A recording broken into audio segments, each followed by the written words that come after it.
how would you define a citizens' assembly? How would I define a citizens' assembly? Yeah. Well, so I mean, firstly, I love that video so much, but I hate following it because I don't think anyone can do it justice as well as those members did it justice. I mean, I think there's different models of citizens' assembly. We worked really closely. We commissioned Involve and the Democratic Society to support us with it because we'd never delivered something like this before. So we stuck really true to their framework of what a citizens' assembly is and how it works. So I think really for us that the main thing was about, we had this issue around hate crime, which we knew was a shared problem in our community, and we wanted a shared solution for it. So Citizens Assembly felt like a really good way to get to that. So it's about, I guess, having a question, randomly selecting representative group of citizens to get together to hear the evidence and then come up with solutions, recommendations, or an answer to the question. I think that's quite important as well, that ultimately there's a question that needs answering. And that took a bit for us to work out for us what that actually meant, but yeah, really crucial to it. Good, thank you. So a few nuts and bolts then. How long did this Citizens Assembly last? So the assembly itself took place over two and a half weekends. So we had 2 days, so a Saturday and a Sunday, then we had a weekend break, a Saturday and a Sunday, and then the following Sunday. It was in 2020 in March, so just before Corona hit. So that last weekend, was sort of the last thing any of us did face to face for a while. We had, I guess, so that's how long the Citizens Assembly took. There's obviously a lot of planning behind that. So I think we had about 7 months really to get our assembly together. And I would say don't underestimate the planning needed for Citizens Assembly and for onboarding the members beforehand as well. So it wasn't as simple as just sending out invitations and getting those people to turn out that day. We had individual conversations with each of those assembly members about their needs and how to make sure the assembly was comfortable and safe for them, and accessibility and all of those sorts of things, let alone kind of onboarding the speakers and the experts to join you. We also did a huge piece of pre-engagement work, so a research piece with stakeholders and the community around hate crime. So there's a lot that went into the pre-planning. So I would, I'd give yourself 6 months at least to prepare, I think. And the actual event itself, how many people were there on those 5 days, and who were those people, and what was the venue? Yeah, sure. So we had 45 residents who joined us as Citizens Assembly members. Do you want me to talk about how they came to be?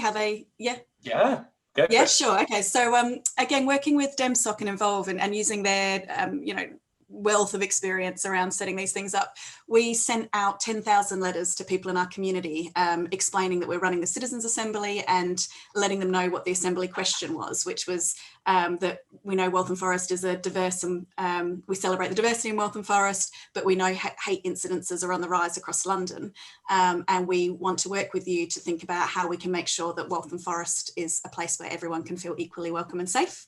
So from that, we asked people to express interest. We got 500-ish people come back and express interest in taking part in the assembly, which was much better than we were expecting. So we knew from previous assemblies there's about a 1% hit rate. I think perhaps the interest in the question meant we had quite a large group of people who were interested. So say again, how many did you send out? How many invitations? 10,000 invitations, or 10,000 letters, and got about 500 back.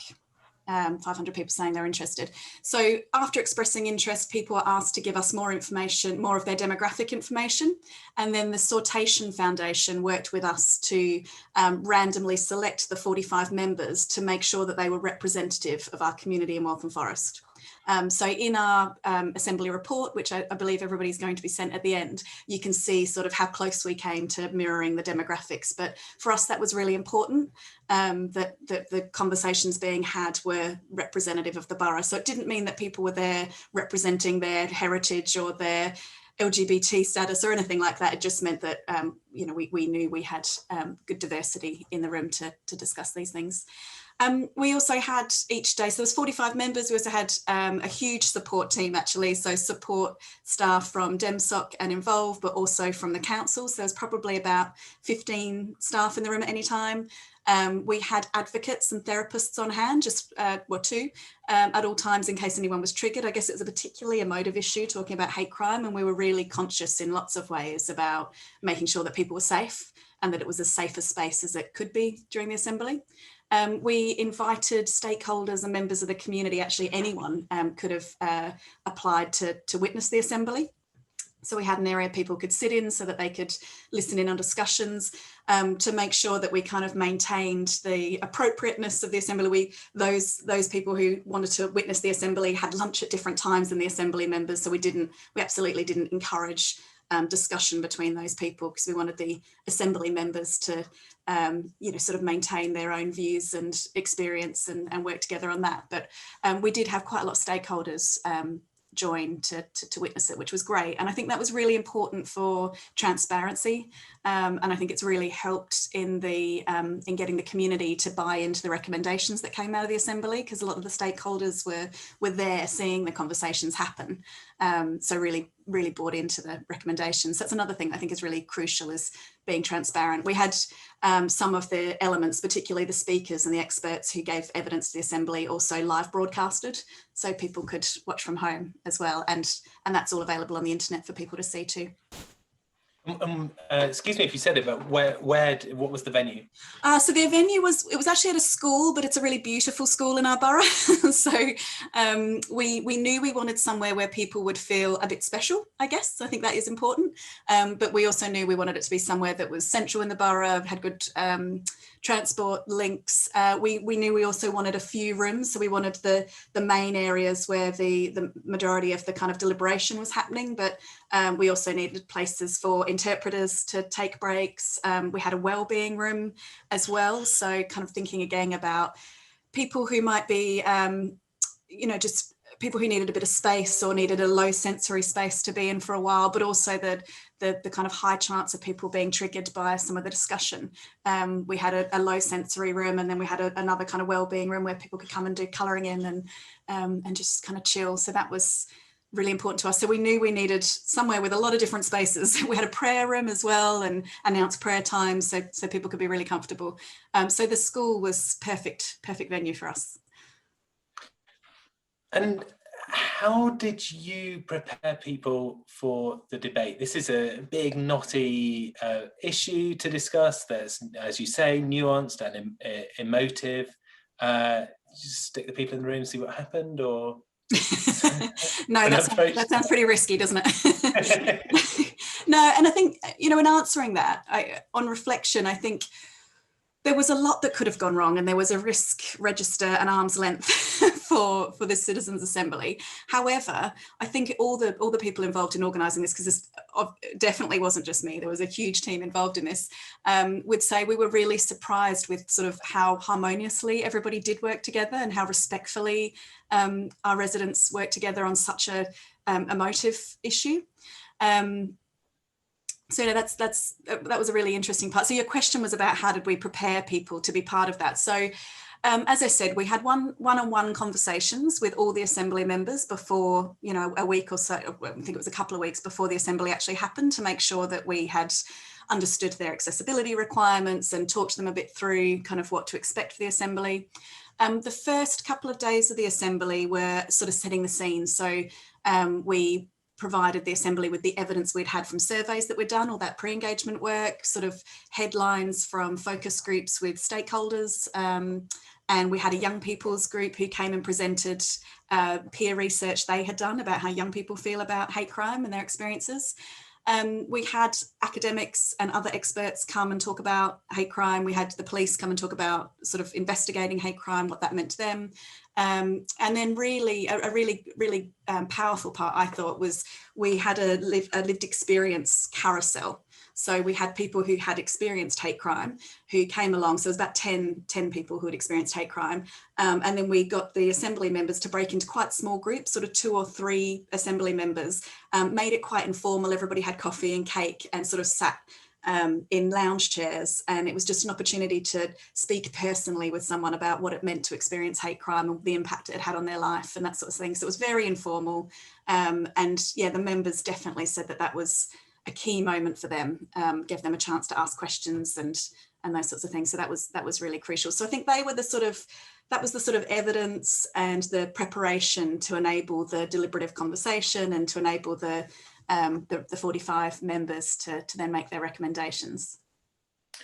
I think that's a really interesting mix, because people learn and engage with stuff in different ways, and it sounds like you pulled together obviously a different set of people, but you did it in different formats for different people to engage with in different issues. Yeah, definitely. We had lots of data and those sorts of things for people where that speaks to them. And then we had lots of people talking about experience, academics talking about things from a more academic point of view. So yeah, I think it is really important to think about the different ways people absorb information and making sure that the assembly members can see the problem from different angles, I guess. Yeah, I should say as well, we had people from other boroughs and organisations who had delivered campaigns around hate crime, look at sort of different forms of best practice going on around the country. So the Assembly members had something to draw on in terms of services and campaigns that work. So what actually happened? You got to that point of equipping them for this debate, don't know about other people in the room, other people's memories of that video. I saw a lot of classic post-it notes and things.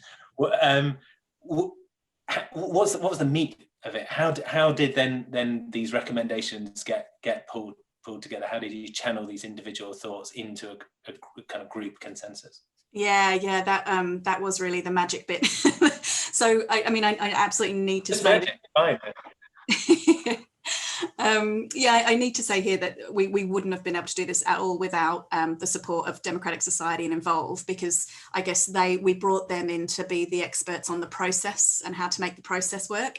And I think it takes a lot of faith to you have to have a lot of faith in that the process will work, because there were points at which I was thinking, how, we're now hearing all this information and these people are getting to know each other and that's all going really well, but how is this going to become a set of recommendations? Because at points we felt a long way from that happening. So, there was different tables. So we had smaller groups of assembly members who would take on different issues and rotate around different issues. They each had their own facilitators. So we had table facilitators as well as Mel, who was the main facilitator of the Citizens Assembly. So breaking it down into smaller groups to tackle different parts of what people want to think about. The assembly members, I mean, it was incredible to watch, actually. It was some of the most meaningful conversation and co-production I've ever seen. They first created a kind of vision for Waltham Forest, so what the sort of borough that they wanted to see, that they wanted to be a part of, and what they wanted Waltham Forest to be. So this kind of idea of a vision of a welcoming borough where communities have solidarity with each other and those sorts of things. And from there, I think it was much easier then to think about, so how do we get to that vision place? They created a statement as well about what they wanted, what they felt the definition of hate should be in Waltham Forest. So they had heard the evidence about legal definitions and sort of thought about and deliberated around protected characteristics that they felt should be included that weren't necessarily currently protected under law. And they created their own definition, which was a much broader definition than what we currently see in law, which is just, that they sort of basically said that if anyone felt abused, harassed or attacked because of their identity or who they are, then that should be considered hate. So I think once those two pieces were worked out, it became a much it became clearer to think about the recommendations and what was needed from different agencies and different parts of the community to make that happen. So there was a kind of preferential voting system around kind of what the key recommendations should be. Again, I think all of that happened in a much more harmonious and meaningful way than we were perhaps anticipating. It was like completely wonderful to see. And actually by that point, most people were on the same page. It was, one of the reasons we chose the process of a citizens assembly for this, as I said at the beginning, was because we we knew we wanted to be leaders in Waltham Forest in tackling the issue of hate crime. Hate crime was rising across London. There'd been a few significant issues in our borough that were really divisive in our community. Young people in our youth conversation had told us that they were really worried about hate crime, and there's about 46% of them had either experienced hate crime or witnessed it. So we knew this was something we wanted to address and lead on as a local authority. But we also recognised that it was a shared issue, that it would require actions not just from the local authority, but from police service, health services, courts, and the community itself. And that was really key. And what we heard in our pre-engagement from our stakeholders, I guess, is that quite often when we're talking about something like hate crime, we turn to those who experience it to come up with the solutions. And perhaps by doing that, or the overemphasis on that, we kind of miss an opportunity to work with those who are privileged enough not to experience hate crime around what their role can be in stopping hate crime, and those, you know, and how we need to come together and act in solidarity with each other. And so I think the Citizen Assembly process is really good in that there were people of those 45 residents who had experienced hate crime and others who didn't think it happened very often, and were shocked to hear the prevalence, and really learned from speaking to other people. And I think that meant we had a really rounded recommendations. One of the key recommendations the Assembly came up with was about a bystander approach. So it was really about kind of activating those in the community who have, you know, who might not experience these things, and how we build their capacity to respond to hate incidences, interrupt hate incidences, and step in. So that was really powerful.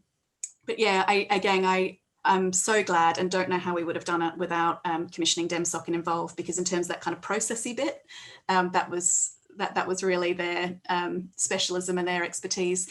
They did work with us. So the table facilitators are really important. I don't think you could work with a full group of 45 people and get to a consensus. But the breaking it down into small groups and having table facilitators was really helpful. And what we did with DemSoc and Involve is we had 50% of those were DemSoc and Involve staff, and the other 50% were council staff who had been trained up to become Citizens Assembly facilitators, which kind of built our capacity internally to be able to do more of this sort of deliberative democracy work in the council. I should mention, it sounds like you've worked with 4 or 5 different, 3 or 4 different partners there. We will, in the outputs from this event, just list those and list contact details for those. So don't worry about scribbling them down now, anyone else. And we've got an excellent long read that on the subject of citizens assemblies that was authored by my colleague Katie Oglethorpe, our director of comms, which is well worth a read on this if you're going to go down this path. I want to ask you about outcomes and making sure that it just didn't disappear into nothing. But before I do that, I want to ask like a really basic, kind of very silly sounding but quite tangible question.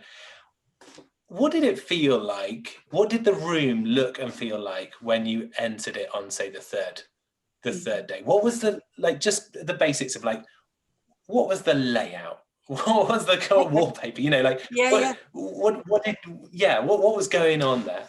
Yeah, sure. No, that's a really, really good question, actually, and I think a really important one. I always recall my lead councillor, Councillor Khan, who's featured on the video.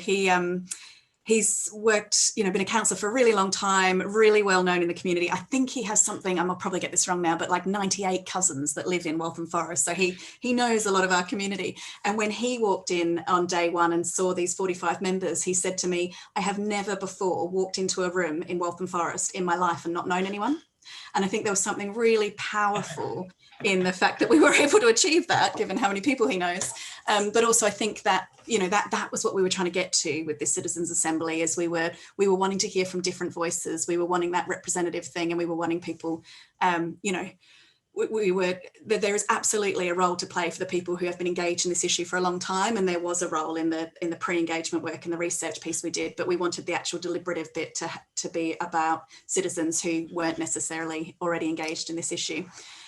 So on day 3, walking into the room, it by that point, it was incredible that everybody, it was a bit like a family. It was weird. I didn't expect this to happen, but I think we'd put so much effort into the kind of building the sense of being welcome in the space and those sorts of things that at that point, everybody was getting along really, really well. The layout, so we had a big space with tables that, and each day we made sure people were sitting on different tables, so that people got to hear different perspectives and got to have conversations with different groups. So there's a lot of planning there as well, and thinking about exactly where people are going to be sat, and there's times when you want them to remain in the same groups so they can build on the conversation they had before, and then there's times where it's a good space to separate. And I think one of the residents mentions that actually, that it was good speaking to different people each day and that sort of thing, which was, yeah, that worked really well. So we had a big sort of open hall space with the tables. We then had the sort of lunch space, and I can't overstate how important it is that there's a good lunch. So I think, again, you need people to feel really valued. They're there to be the experts now, and we want them to own this issue. We want them to we need them to feel respected and welcome. So we had a really nice lunch space. We made that really relaxing, and made sure there was sofas and bean bags and those sorts of things so people could take the time out. And also it's a huge load to take on, and it's no mean feat spending 8 hours of your weekend debating these issues and absorbing all this information. So we wanted to make sure that when people had a break, they really had a break. So we had that big space as well. And then, as I said, we had other rooms so that people could take breaks away from each other, prayer rooms for people and wellbeing rooms and those sorts of things. As I said, the schools are, you said, what did it actually look like? The schools are this beautiful old building. It looks like a bit like a Harry Potter school. So it's a grand, these rooms are very nice and big and grand. We had TV screens up that were showing different videos from different hate crime campaigns. So if people just wanted to take a minute to go look at those, they could. We had an illustrator who was illustrating the conversations as we went, and they were being stuck up around the room. So by day 3, we had a lot of that stuff up on the wall for people to kind of reflect on and remind themselves about the conversations that have been had and things that the experts had spoken about. So yeah, I guess it was a very busy place by day 3. It was loud. People were talking to each other all the time. There was no sense that lunch was quiet and no one was talking to each other. There was a lot of buzz by day 3, which was great. Brilliant. And I guess that the last question in this section then is about outcomes. Before I ask it, just to remind all the participants, we will break into groups in 5 minutes. Do be thinking of the questions. I mean, I've got a list of as long as your arm of questions that I haven't asked yet, but the real juicy stuff is going to come from you guys. So we've got a document that you can contribute to, but do have those brewing in mind. As you're doing that, Laura, outcomes. So yeah, great little loving you had. You established everyone was happy, all the warmth in the room, big hearts everywhere.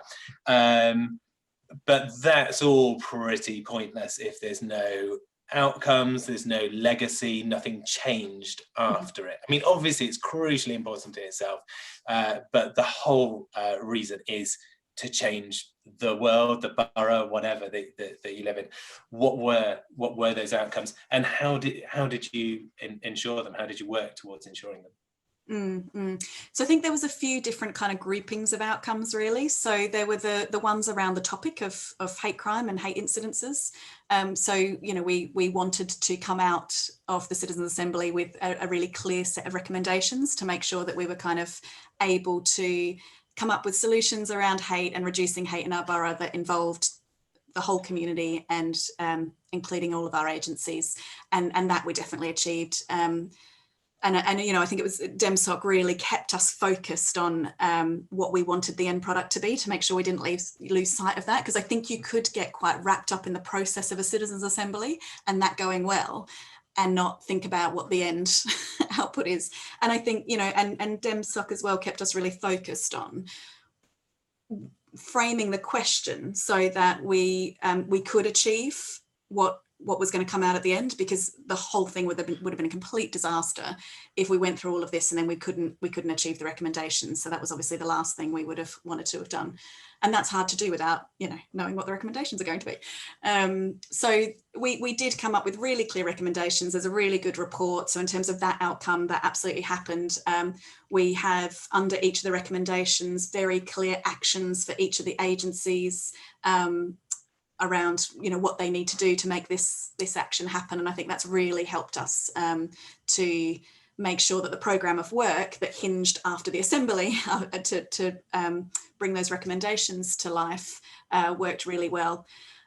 One of the ways, you know, one of the ways we made sure that we were held to account on that outcome is we created a Citizens Assembly panel. So about 15 of the members of the Citizens Assembly stayed on board, and we now meet with them quarterly and report back on how we're going on achieving their recommendations.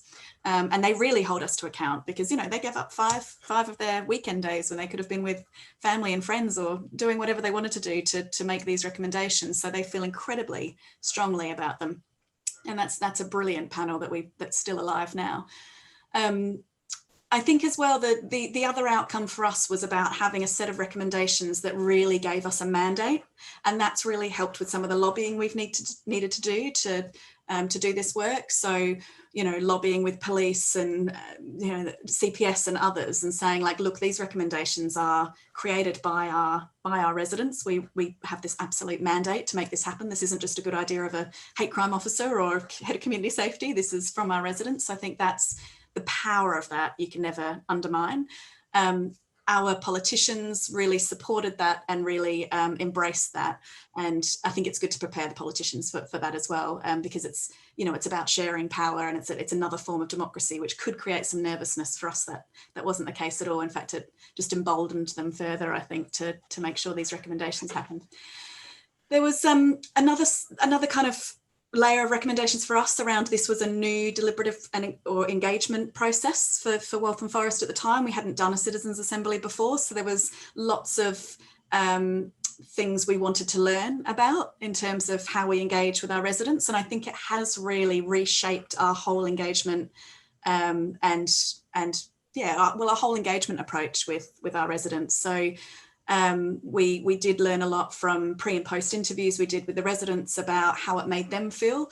And certainly one of the outcomes that came up is it made them a lot more confident in the council in general. The fact that we were prepared to share power with them in this way, let their voices be heard and take on these recommendations, not knowing what they'd be. I think it was really important we had you know, our chief exec and key politicians and directors speak at the beginning of the assembly saying like, we back this, and you know, we'll be here at the end for you to hand us the recommendations.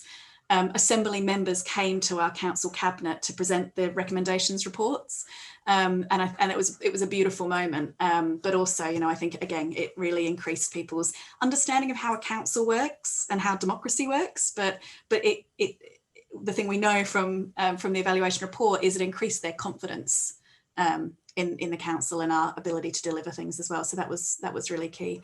Loads of kind of more individual, unexpected or unintended outcomes, like assembly members who had never been involved in anything like this before, any kind of civic activity, it really making them want to be involved in more things. And lots of those 45 members are now involved in other panels in the council and some of our cultural activities that go on and those sorts of things. So that was absolutely fantastic. Lots of them saying that they wanted to be involved because they really wanted to make a difference, but nobody had ever told them how to make a difference before. And they felt this was the first time anyone had asked them to be involved in something, which I thought was really interesting. So I think sometimes we think there's lots of opportunities for people to be engaged in these kinds of things and civic work, but those residents said that they hadn't been asked to be involved in something before, and they were really keen to get involved. So that was fantastic. And then, you know, the legacy in the council. So there's the hate crime work legacy. So we now have a programme of work called No Space for Hate that's got an annual budget and reports directly to our cabinet that's been ongoing since the end of the assembly. But there's also this legacy around generally, you know, more kind of deliberative democracy processes. So when COVID hit, we very quickly established a COVID panel, which informed our COVID response and helped us work with our partners as well around a COVID response. And it was very much informed by the Citizens Assembly and how we, you know, got that representative group together and how we worked with those people. And I think we learned a lot about, you know, how to make things as accessible as possible and those sorts of things. And we've now also got a communications panel, a citizens panel who help us with our communications campaigns in the council, and a newly established crime and community safety panel. So again, all of those very much using the learning from going through the Citizens Assembly. Brilliant, brilliant. Thank you very, very much for that. You so innocuous that you slipped in those two words, sharing power, in amongst all of that you gave. And I reckon there's going to be a lot of exploring of that in the next half hour, because that's difficult sometimes for officers and elected members. So it'll be fascinating to explore a bit about how you took everyone or helped everyone on that